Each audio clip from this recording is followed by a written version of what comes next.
je suis en colère! Que celles qui se sentent visées par cette grossière interjection me pardonnent de dévoiler ainsi leur plus secrète intimité. Mais c'est bien malgré moi qu'elles se dénudent ainsi. Oui, peuple de Berrier, je suis en colère, j'ai d'autres problèmes autrement plus graves. Aussi prends garde à toi, car mon ire s'égare. Oui, ma voix s'éraille, mon esprit s'enferre. Oui, je l'ai dans le train. Et moi qui pensais parler d'avion aujourd'hui, surtout de celui dont l'écrasement a produit un souffle assez puissant pour réexpédier l'invité de ce soir depuis l'autre côté de l'Atlantique. Le voici qui descend du ciel, qui prend chair au milieu des 12, qui vient t'instruire, toi, bienheureux peuple. Seul Dieu l'avait fait avant lui. D'autres hommes géniaux, les Bonaparte, les Clémenceau, ont désespérément trépigné toute leur vie dans des rivières et des tranchées pour être finalement qualifiés l'un d'ogre, l'autre de tigre. Quelle bérésina! Alors que la supériorité écrasante de François-Xavier de Maisons tient finalement à peu de choses. Très peu de choses. Cette petite histoire si poétiquement contée par Coluche, l'histoire de deux mecs. Alors c'est l'histoire de deux mecs.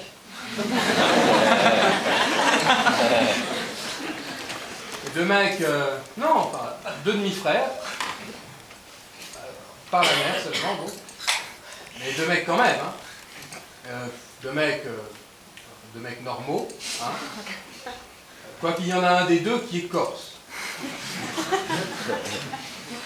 De là à dire que les Corses ne sont pas normaux, il n'y a qu'un pas. Oserais-je le franchir? Je vais me gêner, tiens. Je vais me gêner. L'un des deux mecs, Napoléon, bah oui, pourquoi pas? L'un des deux mecs, disais-je, est beau, jeune, brillant. L'Europe, le monde même est à ses pieds, alors qu'il le contemple de son palais parisien. Natif d'Ajaccio, dont les habitants et leur spécialité mondialement reconnue dans la fabrication des bombes artisanales sont fréquemment mises à l'honneur au journal de 13 heures de la chaîne la pyrotechnie pour les nuls, engendré du Jacobin et de la Terreur, il poursuit une magnifique carrière militaire avec de beaux harnais au fait de ses directeurs. Bravo, bravo!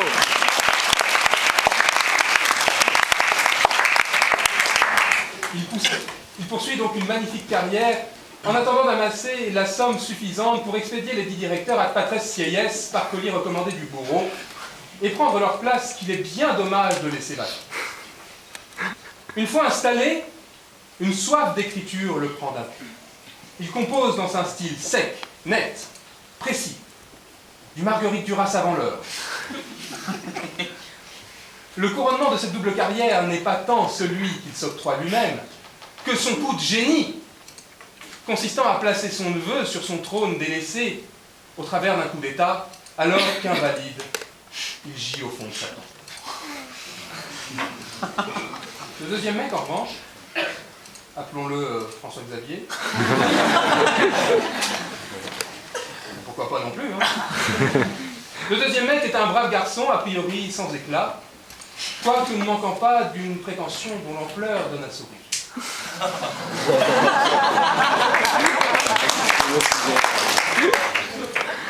Engendré du fisc et de la terreur,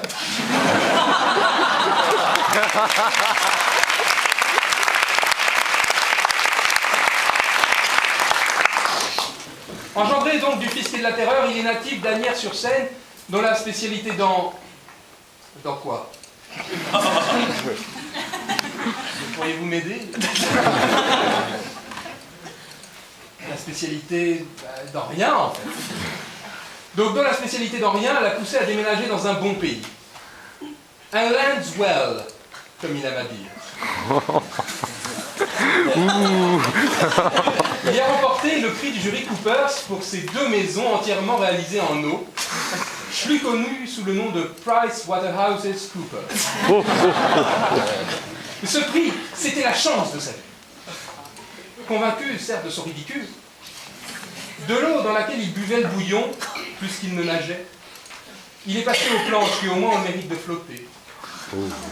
Puis des planches, il s'est hissé jusqu'au soupirail télévisuel sépulcral des pavillons de Champigny-sur-Marne, aidé par l'une de ses vieilles amies, Léliane. Et cela a marché, puisqu'il s'est ensuite élevé jusqu'aux baies vitrées des meilleurs cinémas parisiens. Le voilà, maintenant, dans un bon appart, ridiculisant tour à tour l'histoire, l'avocature, les agents immobiliers, les surveillants scolaires, son père le fisc, et jusqu'à sa mère la terreur.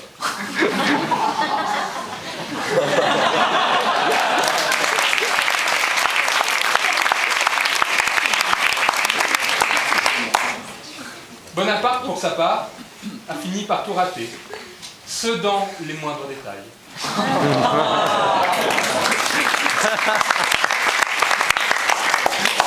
Sedan, justement, est le sépulcre de sa gloire passée. Il en est en mal de maison, au point où les Anglais, dans leur immense mansuétude, lui en ont prêté une à Sainte-Hélène, tandis que François-Xavier de Maison se voit offrir Saint-Hélice par les Français. Comme quoi, chacun se paye l'exil qu'il peut. Mais tel est le lot de ceux qui ne laissent rien derrière eux. Ils terminent leur existence, inconnus, dominés par le triomphe de leurs ennemis. Mais cela n'atténue rien, la tempétueuse colère qui m'anime, car Bonaparte, dans son échec, perdit non seulement ses 2 tours à chasuble de Vendredi Saint, qui étaient Talleyrand et Fouché, mais également, et c'est là le plus important pour moi, 2 maisons de ma famille, à l'angle de la place Louis XV, que la canaille a rebaptisée, on ne sait trop pourquoi, place de la Concorde. Nous voici donc obligés de nous reloger en appartement. Bonaparte, certes, sans doute, face aux Tuileries et à un palais heureusement rasé, emportant dans les flammes la souillure de son occupation par l'Empire. Bonaparte, certes, luxueux, confortable, avec ses codes et ses cours. Bonaparte, sans doute, mais très loin de valoir 2 maisons, sauf peut-être pour le prix qui me vaut d'être imposé à l'ISF. D'ailleurs, je sais qu'il y a des fiscalistes dans la salle. En vérité, peuple de Berrier, il faudrait être un enfant de Don Quichotte pour ne pas entrevoir l'horreur de ma situation. 2 maisons. 2 maisons, imaginez ce que c'est. Imaginez seulement. Laissez-y votre esprit. Ah, quel émoi m'habite rien qu'en y pensant.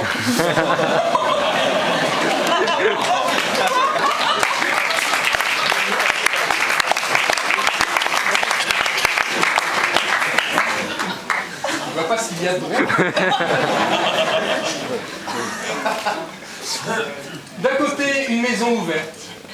Une belle maison, bien nantie.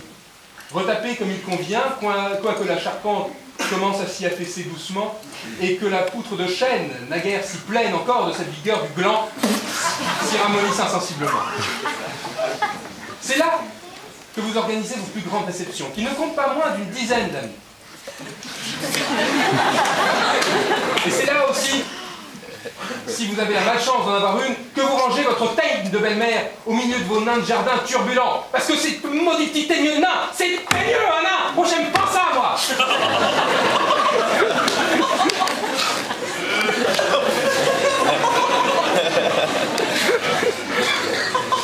des vrais nains. Pas de la céramique. Enfin, le charme de cette maison ne perd qu'un. Quand vous aurez supporté ces teignes, quand vos amis vous auront couvert de cadeaux lamentables, allant du biscuit à la bonnette de douche, qui ne valent même pas un petit compliment lors du digestif, quand ces mêmes amis envieux de vos bibelots les auront tous emportés chez eux, quand, encombrés qu'ils sont de ces bibelots, ils seront allés jusqu'à donner des coups de canif dans tous vos matelas pour voir si vous n'y cachez pas du liquide, quand ils occuperont votre maison tous les après-midi, avant que vous n'y rentriez le soir, et que eux s'en aillent, quand vous voudrez enfin vous épargner tous les ennuis de cette ruine, vous ferez comme tout le monde, vous prendrez la fuite. Et c'est là que la deuxième maison prend tout son sens et présente tout son intérêt. Cette autre maison est close. Hermétiquement close. Et ce, afin éviter au maximum le feu de poudre, pardon. Et oui, bah, que voulez-vous en vrai, quelquefois on met le doigt là où il ne faut pas.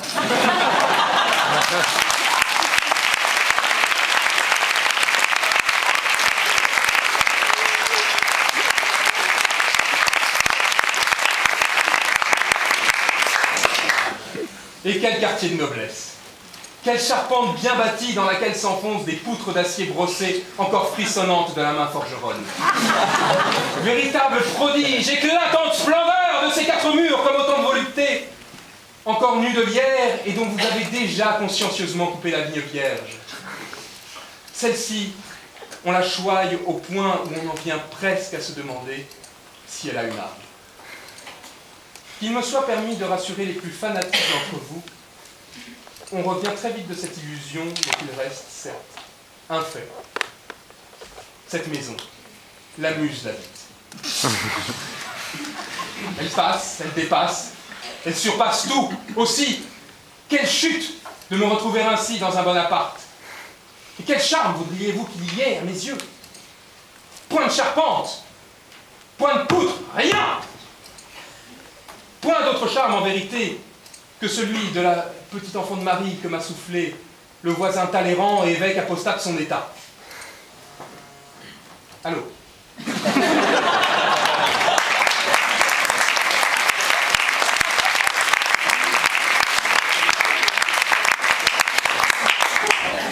C'est un SMS, non?